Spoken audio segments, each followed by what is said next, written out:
Welcome to the lush, vibrant world of the Botanical Park Shah Alam. Here, life flourishes in every corner, from tiniest mosses to the majestic parrots. Join us as we uncover the secrets of these organisms and their unique roles in our ecosystems. These are the paddy. Today I want to present about the angiosperm, which is flowering plant. Let's start from the taxonomy of the paddy. It begins with the domain, which is Eukaryota. It means that organism with complex cell. Narrow down to the kingdom is Plantae. Subkingdom is Tracheophyta, which means vascular plant. Go to the superphylum is Spermatophyta, which means plant is seed-producing plant. The phylum for paddy is Angiosperm, which I just mentioned. It is produce the flower. Go to the class Monocotyledon. It means that plant is single-leaf plant. The family is Poaceae, which means grass family, and the subfamily is Oryzoideae, which means grass family, which produce the rice. Tribe, it is Oryzae. Oryzae, which means the paddy is grown in a wet environment. For the genus, it is Oryza, which means rice genus, because as you can see, paddy is producing rice. So there are 3 subspecies I will going to mention, but I will just mention one of them. The subspecies that I'm going to mention is Oryza sativa subspecies indica. Let's dive into the characteristic of this subspecies of rice. First of all, it is long, slender, and less sticky texture. And it's normally grown in the tropical and subtropical region. For example, the basmati and jasmine rice that we usually eat.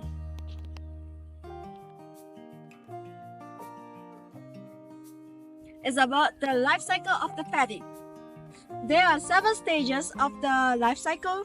The first one is germination, which took 1 week. The second one is seeding stage. It took 1 month. The third one is tilling stage. Took 1 month also. And the water level need to be increased in order to ensure the healthy growth of the paddy, as you can see.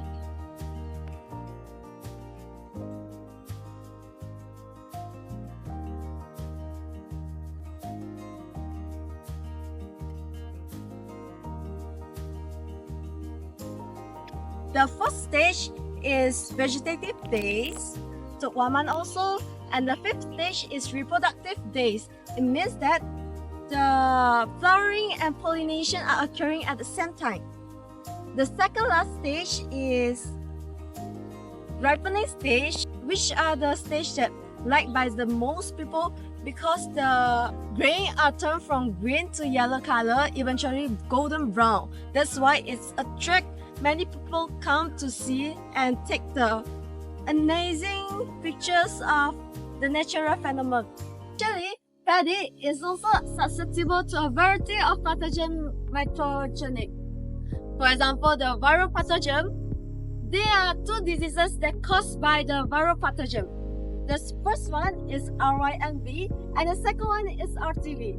So for the first one, RYMV, also known as rice yellow mottle virus. The symptoms are yellowing and mottling leaf, stunted growth, and also reduce the production of grain. Actually caused by the insect vectors such as green leaf hoppers and also the infected seeds. Let's move to the RTV, which is the second disease. It's also known as rice fungal virus. The symptoms are usually the same, but the yellowing of leaf without mottling, also stunted growth, and also reduce the production of grain. So it's just spread through the insect vectors without the infected seeds. So these are the examples of the insect vectors. For example, white-back leaf hoppers and also green leaf hoppers. To conclude all, Taxonomy is not just name the species, but it let us unlock the secret life of the paddy.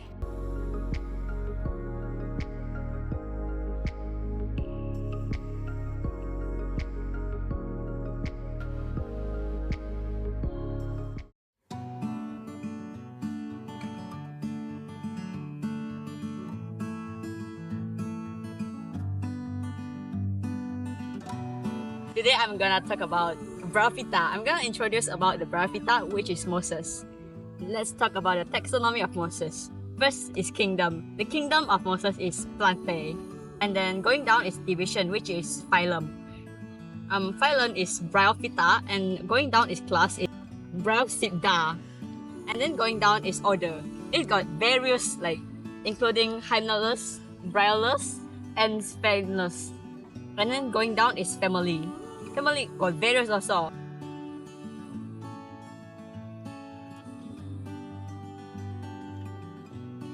Such as Polytrichosyl, Funarosyl, and Phenelsyls.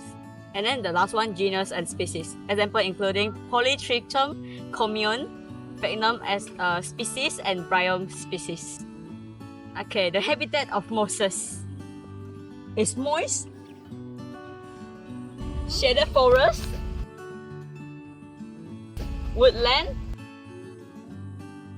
and then wetland, and rocks like this, like the longkang. Let's talk about life cycle of mosses. First one is gametophyte generation, which is dominant phase. The most gametophytes is haploid and photosynthesis.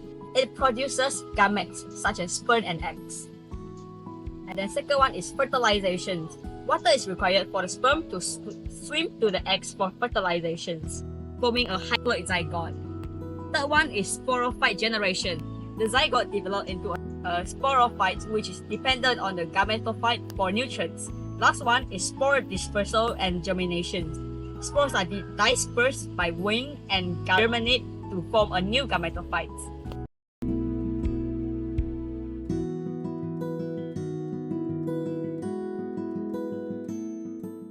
Fun fact about mosses. Mosses also used in traditional medicine. Mosses have been used in folk remedies for treating infections, respiratory issues, and skin ailments.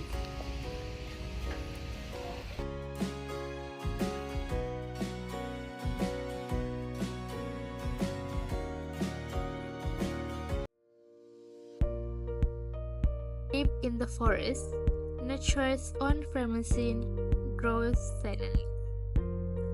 Ganoderma species. These remarkable fungi, often called shelf or bracket fungi, are known for their woody, fan-shaped structure that cling to tree like nature's sculptures. Ganoderma species. Ganoderma species are a group of wood decaying fungi, commonly known as shelf fungi or polyporps.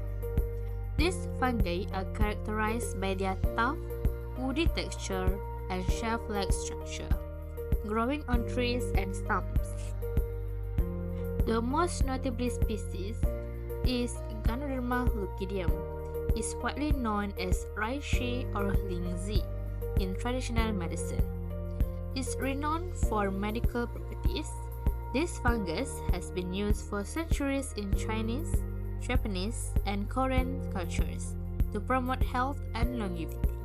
Let's explore their taxonomy. For starter is the kingdom, which is fungi. Next is phylum, which is Basidiomycota. Then class, which is Agaricomycetes. Next is the order, which is Polyporales, family, Ganodermataceae, and genus, Ganoderma. Ganoderma comprises several species, including Ganoderma ludicum, Ganoderma aplanatum, and Ganoderma sugei. These species are very slightly in morphology and also habitat preferences. Ganoderma fungi typically found in temperate and tropical regions. They grow as parasites or saprophytes on hardwood trees, stumps, and rocks. They thrive in humid, warm conditions and plays a significant ecological role by decomposing lignin and cellulose in woods, thus contributing to nutrient cycling. Let's explore their life cycle. Ganoderma life cycle, which restarted by reproduce through the release of basidiospores from the underside of its fruiting body. These spores are carried by wind and germinate in suitable environments, such as decaying wood. Then, the mycelium develops, which break down the host material and forming a new fruiting body over time. The cycle continues with the production of new spores.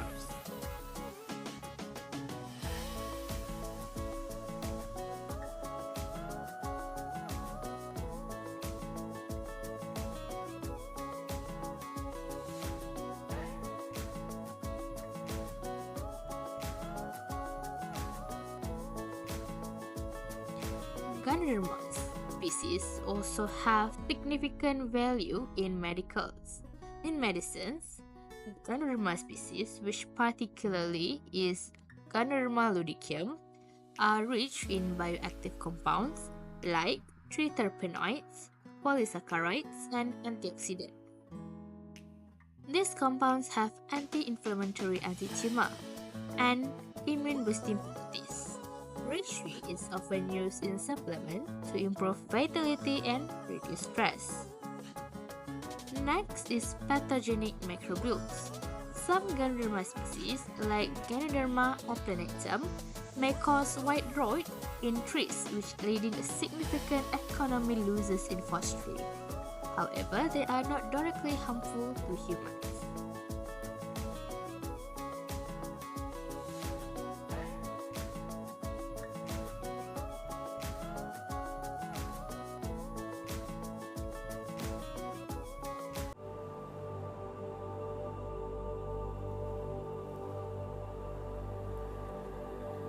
Colorful, intelligent, and full of personality, parrots are one of the smartest and most fascinating birds on Earth. But other than their vibrant feathers and their ability to mimic human speech, they also belong to a very important biological group called phylum Chordata.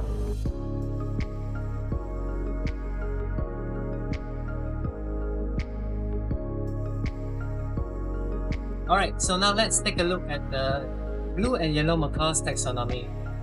For its domain, it is included in the Eukarya domain.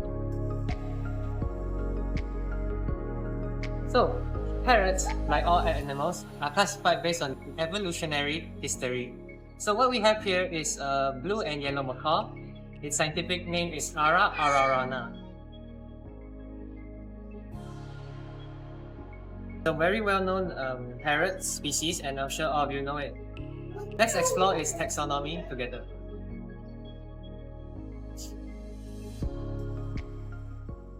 So let's take a look at the blue and yellow macaw's taxonomy.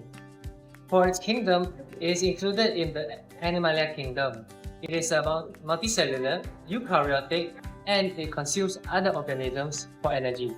Parrots belong to the class Aves, which is where the word aviate comes from, birds. So, parrots are warm-blooded birds. The feathers, lightweight skeletal structure, and wing allow them to fly easily.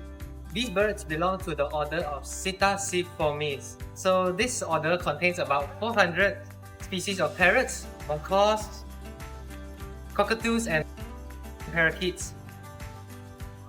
They are known for their strong and curved beaks and their zygodactyl feet. So as you can see, their feet, they have 2 toes facing the front and 2 toes facing the back. So this is extremely useful for gripping branches or this cup.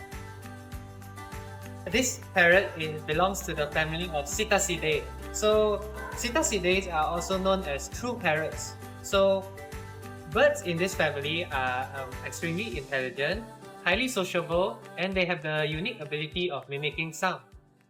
So this bird belongs to the genus Ara. So this genus includes large, brightly colored feathered birds such as the scarlet macaw and this blue and yellow macaw.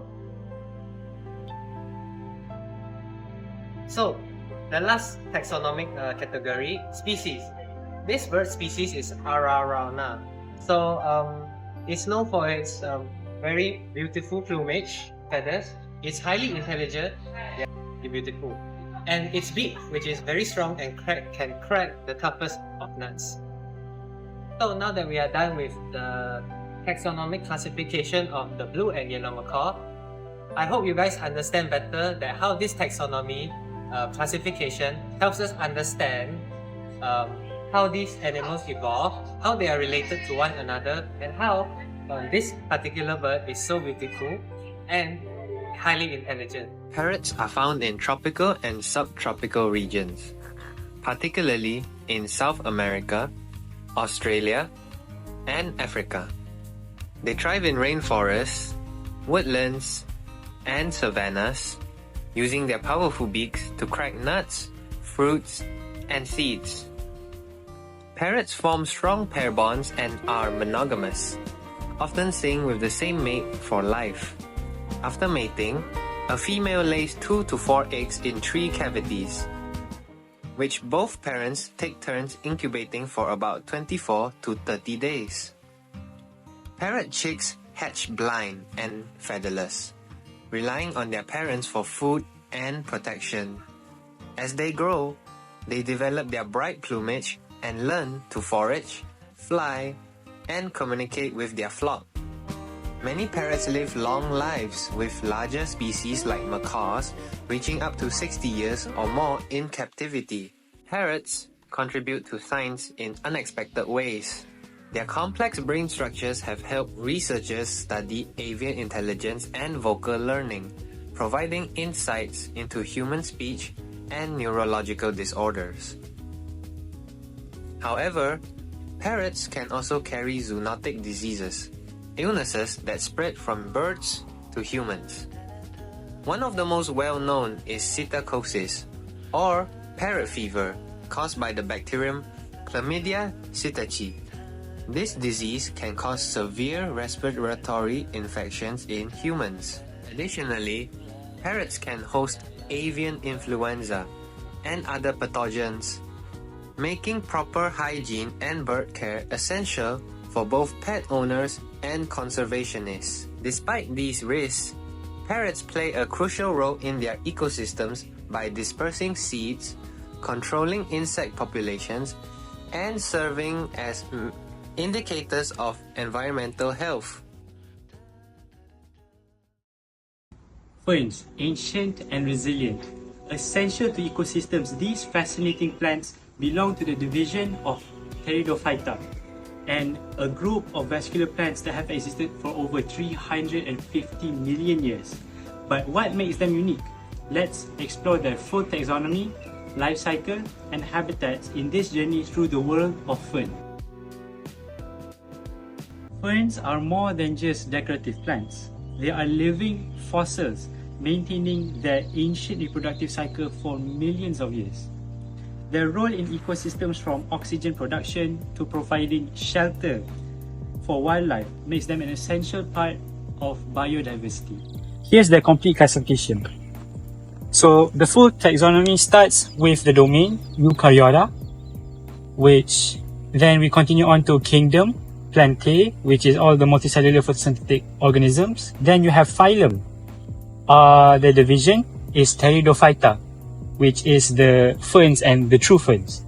Next, you have the class Polypodiopsida, the true ferns. Then next you have order Polypodiales.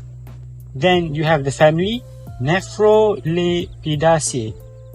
Next you have the genus Nephrolepis and the species Nephrolepis exitata. Ferns are divided into classes such as Coelotopsida, Lycopodiopsida, and the list goes on. One of the most diverse groups of plants, and they have well over 10,000 species, and that because ferns have adapted and thrive in so many different kinds of environments. Pteridophytes belong to the kingdom Plantae, which includes all the multicellular photosynthetic organisms. Unlike flowering plants, ferns reproduce through spores instead of seeds. Ferns are incredibly adaptable and thrive in diverse ecosystems worldwide.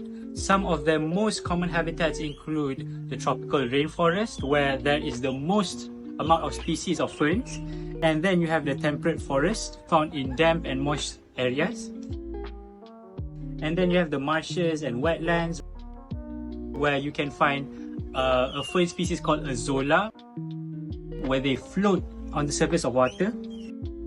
Then you have the rocky cliffs and mountains. Then don't forget the urban environments, where they also grow in indoor gardens as an aesthetic and air purifying properties. Some ferns like bracken ferns can even survive in dry and disturbed habitats, showcasing their resilience and ability to survive in any environment. For the reproductive cycles of ferns, they have a unique cycle called the alternation of generations, which involves two stages: the sporophyte stage and the gametophyte stage. The sporophyte stage is where the mature ferns produces spores in small clusters called sori found on the undersides of the leaves. Then the spores are dispersed through the wind. Next, you have the gametophyte stage, where the spore lands on some moist environment, and then in that moist environment, there will have the things called prothallus, where the prothallus has the male reproductive organs and the female reproductive organs. The next stage is the fertilization stage, whereby in the presence of water, the sperm of the male reproductive organ will swim to the female reproductive organ and fertilization occurs. And once fertilization occurs, a zygote will form and it will grow into a young fern. Next, the fourth stage, mature fern growth. The young sporophyte develops fronds, roots, and vascular tissues and grow into a mature fern, and the cycle repeats.